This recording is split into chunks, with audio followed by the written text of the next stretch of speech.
बच्चों क्वेश्चन में क्या गिवन है? क्वेश्चन में बोल रहा है कि फाइंड द, अगर हमारे पास z क्या गिवन है, हमारे पास गिवन है mod of z minus 5 minus 7 iota is equals to 9, ये बोल रहा है, ये गिवन है। तो then find the greatest and the least value. हमें क्या चाहिए? z minus 2 minus 3 iota. एक तो इसका हमें चाहिए ग्रेटेस्ट वैल्यू, सबसे बड़ा वैल्यू, ग्रेटेस्ट वैल्यू, और दूसरा क्या चाहिए हमें? लीस्ट वैल्यू, सबसे छोटा वैल्यू चाहिए। ठीक है, सबसे पहले ये क्या गिवन है ये देखो। सबसे पहले ना तुम थोड़ा सा ना इस कॉम्प्लेक्स नंबर का थोड़ा सा थ्योरी देख लो। अगर हमारे पास ऐसे गिवन है z1 माइनस z2, ये क्या है? ये है distance between the complex number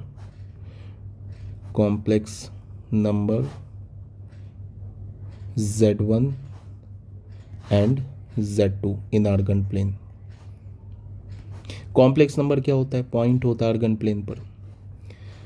जैसे ये देखो, अगर मान लो कि ये पॉइंट है z1 complex number argon plane पे, ये है z2, तो इन दोनों के बीच का जो डिस्टेंस होता है ना, ये डिस्टेंस क्या हो जाएगा? मान लेते ये p पॉइंट है जो z1 कॉम्प्लेक्स नंबर को रिप्रेजेंट कर रहा है, ये q पॉइंट है जो z2 कॉम्प्लेक्स नंबर को रिप्रेजेंट कर रहा है। तो ये जो pq होगा ये हो जाएगा mod of z1 minus z2 लिखो या mod of z2 minus z1 लिखो, एक ही बात है। ठीक है, ये डिस्टेंस है between the two complex number, पहली बात। अगर मान लो मैंने ऐसे लिखा z minus z naught is equals to alpha लिखा, अब ये क्या है? Where z naught and alpha are constant complex number. अब ये क्या है? ये देख लो, कॉम्प्लेक्स नंबर्स। बच्चे ये z नॉट है ना, ये कांस्टेंट कॉम्प्लेक्स नंबर है, और ये अल्फा है, और ये z हमारा क्या है? ये वेरिएबल कॉम्प्लेक्स नंबर है। अब तुम ऐसे देखो,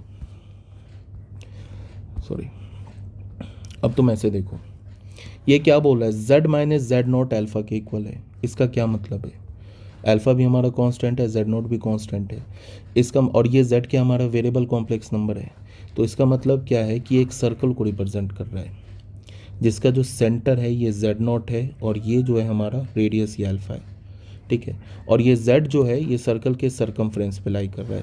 सर्कल का यही कंडीशन होता है ना, ठीक है, कि सर्कल ये हमारा z नॉट सेंटर हो गया, अल्फा हो गया हमारा रेडियस। ठीक है, तो क्या बोल रहा है? z कॉम्प्लेक्स नंबर का डिस्टेंस z नॉट से हमेशा कांस्टेंट है। तो ये तभी पॉसिबल है जब z कहाँ लाई करे? सर्कल के सरकमफ्रेंस पे। तो याद तुम्हें ये रखना है कि अगर ऐसे लिखा है जैसे क्वेश्चन में गिवन है ना, z माइनस 5 माइनस 7 आयोटा और इसका मॉड, और ये गिवन है 9, इसको हम ऐसे लिख सकते हैं z minus 5 plus 7 iota is equals to 9, ऐसे लिख सकते हैं। तो बच्चे ये सर्कल का इक्वेशन है।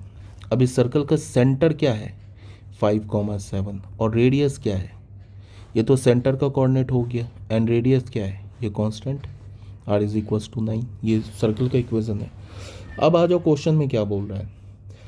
क्वेश्चन में एक सर्कल का इक्वेशन गिवन है, दूसरा क्या बोल रहा है कि then find the greatest and the least value of z minus 2 minus 3 iota. इसका ग्रेटेस्ट एंड लीस्ट वैल्यू चाहिए, किसका? z माइनस 2 माइनस 3 आयोटा, इसका सबसे बड़ा वैल्यू और सबसे छोटा वैल्यू। अच्छा, ये जो z है ये कहाँ लाई कर रहा है? इस सर्कल के, ये जो हमारे पास ये सर्कल है, ये सर्कल है ना, इस सर्कल के सरकमफ्रेंस पे। एक बात तो समझ में आ रहा है, मान लेते हैं कुछ हम ऐसे सर्कल बना लेते हैं। देखो, इसका सेंटर हो गया क्या? 5,7, और रेडियस हो गया इसका 9। ऐसे भी तुम देख सकते हो, z माइनस 5 प्लस 7 आयोटा है ना, इसको ऐसे भी देख सकते हो 9 है, इसमें तुम z इज इक्वल्स टू ना x प्लस आयोटा वाई मान लो, यहाँ पे डालो z की जगह x प्लस आयोटा वाई और minus 5 plus 7 iota is equals to 9। तो बच्चे ये क्या हो जाएगा? ये हो जाएगा x माइनस 5 प्लस का आयोटा y माइनस 7 इसका मॉड 9। अब ये कॉम्प्लेक्स नंबर का मॉड क्या हो जाएगा, रूट अंडर x माइनस 5 का whole square plus y minus 7 का whole square is equals to 9।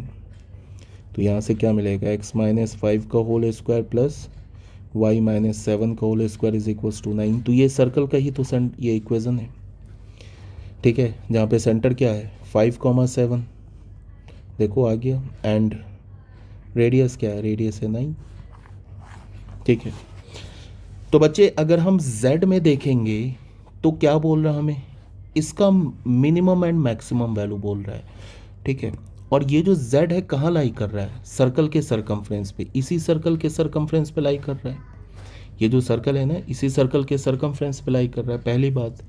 दूसरी बात, सेंटर क्या है 5,7। अब तुम क्या करो कि इसको तुम ऐसा लिख सकते हो z माइनस 2 प्लस 3 आयोटा, ऐसे लिख सकते हो इसको, ठीक है। z कहीं पे होगा, यहाँ पे z होगा सर्कल के सरकमफ्रेंस पे। 2 माइनस 3 आयोटा, इस पॉइंट को देखो कि सर्कल के अंदर है या बाहर है, पहले ये देखो, पता कैसे चलेगा कि ये पॉइंट जो हमारा आर्गन प्लेन पे 2,3 ये सर्कल के अंदर है या बाहर है, कैसे पता चलेगा। ये 2,3 का डिस्टेंस निकाल लो सेंटर से, अगर ये रेडियस से बड़ा निकल गया तब तो ये बाहर होगा, छोटा निकल गया तो अंदर होगा। तुम निकाल के देख लेना ना, इस 5,7 से 2,3 के बीच का डिस्टेंस ये 9 से छोटा आएगा, इसका मतलब रेडियस के अंदर होगा, कहीं पे भी हो। मान लेते हैं कि यहाँ पे है, यहाँ पे ये पॉइंट 2,3। तो मिनिमम और मैक्सिमम डिस्टेंस क्या होगा, देखना थोड़ा ध्यान से, ये तो सेंटर है, मिनिमम और मैक्सिमम डिस्टेंस जो होगा, यहाँ से हमने ऐसे करके ना इसको ज्वाइन किया। मान लेते हैं कि ये हमारा पॉइंट जो है ना 2,3 है, ठीक है, ये हमारा पॉइंट जो है ये हमारा 2,3 है, ये पॉइंट। तो मिनिमम डिस्टेंस क्या होगा, z या तो यहाँ पे लाई करेगा या तो z यहाँ पे, z से ही तो बोल रहा है। ये क्या है बच्चे, ये क्या है हमारा, ये क्या है, डिस्टेंस है ना, z माइनस, ऐसे अगर मैं लिख रहा हूँ ना z माइनस 2 प्लस 3 आयोटा, तो ये अगर मैं पूछूँ क्या है तो तुम बोलोगे ना कि z and 2 minus 3 iota complex number के बीच का डिस्टेंस, ठीक है। या फिर तुम ऐसे बोल सकते हो कि z जिस पॉइंट को रिप्रेजेंट कर रहा है और 2 प्लस 3 आयोटा आर्गन प्लेन पर जिस पॉइंट को रिप्रेजेंट कर रहा है, उन दोनों पॉइंट के बीच का डिस्टेंस।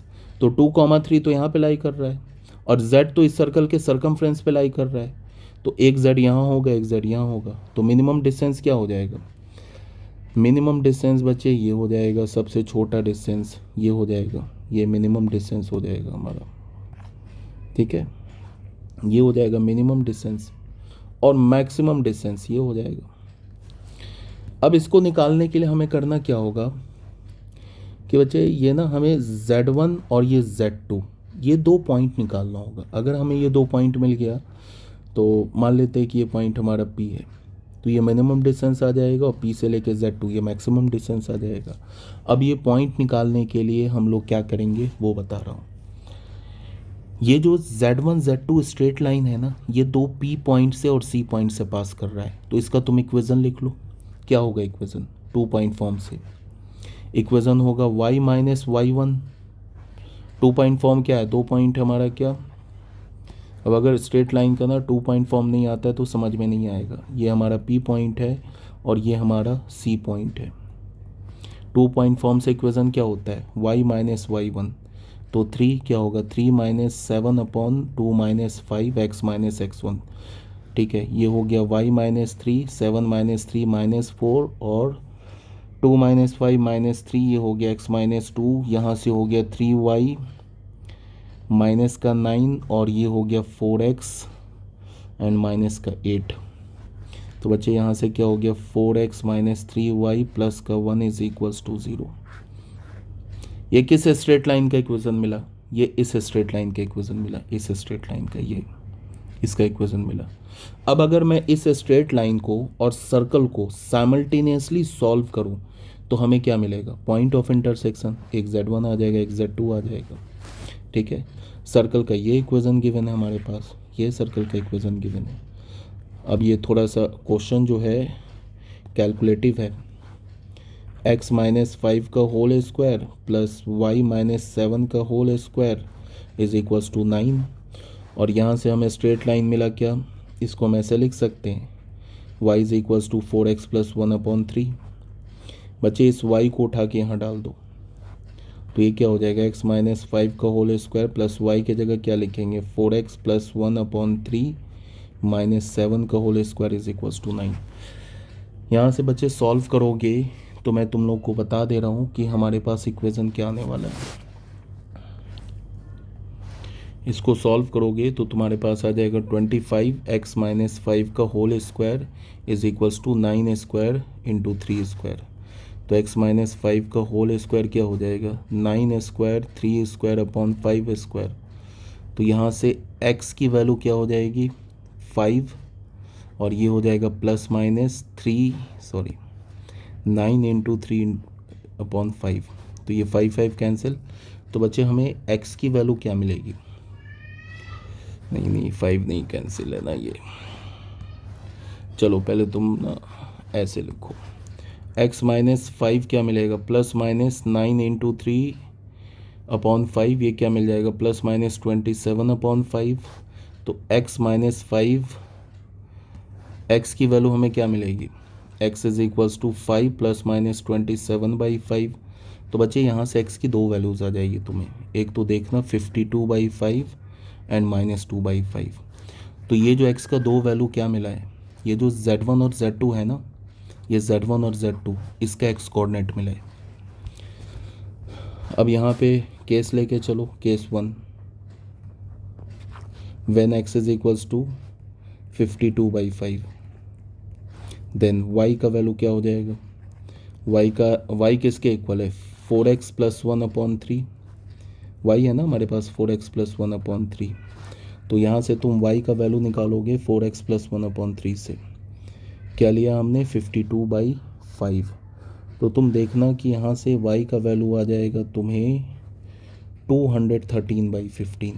तो पॉइंट क्या आ गया, पॉइंट आ गया एक 52/5 और आ गया 213/15।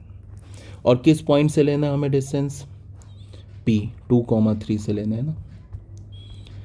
तो एक तो पॉइंट ये आ गया और किस से लेना P 2,3 से। तो डिस्टेंस क्या होगा, इसको मान लो R पॉइंट मान लो। तो PR डिस्टेंस निकालना तो क्या हो जाएगा, ये 52/5 माइनस 2 का होल स्क्वायर प्लस 213/15 माइनस 3 का होल स्क्वायर। इसे कैलकुलेट करके देख लेना, ये आ जाएगा √196 और ये आ जाएगा 14। ठीक है, एक तो ये डिस्टेंस आ गया। केस 2 में लोगे व्हेन x का दूसरा वैल्यू क्या है बच्चे -2/5, y क्या है, y हमारा 4x प्लस 1/3। यहाँ पे x की जगह डालो -2/5, तो तुम्हें y का वैल्यू आ जाएगा, बता दे रहा हूँ मैं तुम्हें, y का वैल्यू आ जाएगा -1/5। तो यहाँ से पॉइंट क्या आ गया -2/5 -1/5। एंड दूसरा पॉइंट क्या है P2/3। डिस्टेंस निकाल लो, इसको हमने R1 माना, तो ये R1P क्या हो जाएगा -2/5 माइनस का 2 का होल स्क्वायर प्लस -1/5 माइनस 3 का होल स्क्वायर। इसे कैलकुलेट कर लेना, ये आ जाएगा √16 जो कि हो जाएगा 4। तो मिनिमम डिस्टेंस क्या हो गया 4 एंड मैक्सिमम डिस्टेंस क्या हो गया 14। समझने वाली बात बच्चे एक ही बात है, बार बार बता रहा हूँ, ऐसे जो लिखा है ना z माइनस, ये जो लिखा है z-5 plus 7 iota is equals to 9, ये एक सर्कल का इक्वेशन है जिसका सेंटर है 5,7, ये सेंटर का कोऑर्डिनेट है एंड रेडियस जो है 9, और ये जो z है सर्कल के सरकमफ्रेंस पे लाई कर रहा है। तो ये सेंटर का कोऑर्डिनेट हो गया 5,7। दूसरा पॉइंट जो है ना, ये मान लिया P2,3 यहाँ पे लाई कर रहा है। ठीक है, तो हमसे बोल रहे हैं ना कि z-2 + 3 आयोटा, इसका मिनिमम एंड मैक्सिमम डिस्टेंस बताओ। तो ये क्या है, distance between z and 2 + 3 iota, और z क्या हमारे पास सर्कल के सरकमफ्रेंस पे। तो मिनिमम डिस्टेंस क्या हो जाएगा इसका, ज्वाइन कर दो इसको। तो मिनिमम डिस्टेंस ये z1 और ये z2 पॉइंट है। तो मिनिमम डिस्टेंस क्या हो जाएगा, ये Z1P, और मैक्सिमम डिस्टेंस क्या हो जाएगा, PZ2। उसके लिए तुम्हें Z1 और Z2 का कोऑर्डिनेट चाहिए। तो Z1 Z2 का कोऑर्डिनेट हमने कैसे निकाला, ये लाइन PC फाइंड आउट किया, ठीक है। फिर ये लाइन PC और ये जो सर्कल का इक्वेशन है इसको साइमल्टेनियसली सॉल्व किया। तो सॉल्व करने पे हमें क्या मिल गया, ये Z1 और Z2 का कोऑर्डिनेट, फिर डिस्टेंस फॉर्मूला लगा के ना मैक्सिमम एंड मिनिमम वैल्यू निकाल लिया। Okay, thank you.